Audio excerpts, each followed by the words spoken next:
Indian மார்க்கெட்டை பொறுத்த வரைக்கும் மஹிந்திரா தாருக்கு எக்கச்சக்கமான டிமாண்ட் இருக்கு. இதற்கு இந்த வண்டி ஆஃபர் பண்ற unique styling, pure of roading capability மற்றும் ரகடான டிசைன் அப்படின்னு எக்கச்சக்கமான காரணங்கள் இருந்தாலும் இந்த வண்டியோட பில்ட் குவாலிட்டியும் ஒரு முக்கியமான காரணம். சாலிட் பில்ட் குவாலிட்டி காரணமா மஹிந்திரா தார் பல ரியல் லைஃப் இன்சிடென்ட்ஸ்ல பேசஞ்சரை சேவ் பண்ண விஷயத்தை நாம பார்த்திருக்கோம். அது மாதிரி ஒரு சம்பவம் தான் இங்கேயும் நிகழ்ந்திருக்கு. கேரளால நடந்திருக்கிற இந்த சம்பவத்துல மஹிந்திரா தார் அதிவேகமா சென்றதாகவும் டிஸ்ட்ராக்ஷன் காரணமா ரோட கவனிக்காதனால ரோட்ல இருந்த டிவைடர் மேல நேரா போய் மோதிருக்கு இந்த மஹிந்திரா தார். இதன் காரணமா வண்டிக்கு சீரியஸான இம்பாக்ட் ஏற்பட்டிருக்கு.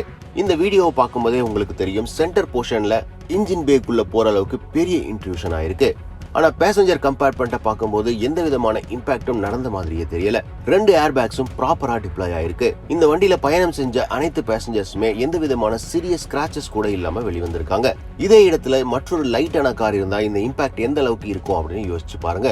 மஹிந்திரா தார் சேஃப்டி ரேட்டிங்கை பொறுத்த வரைக்கும் குளோபல் அண்ட் கேப்ல 4 ஸ்டார் ரேட்டிங் வாங்கியிருக்கு. இந்த வீடியோக்களை பதிவிடுறது பில்ட் குவாலிட்டியை பத்தின அவேர்னஸ் கிரியேட் பண்றதுக்கு தானே தவிர டாடாவையோ மஹிந்திராவையோ சப்போர்ட் பண்றதுக்காக இல்ல.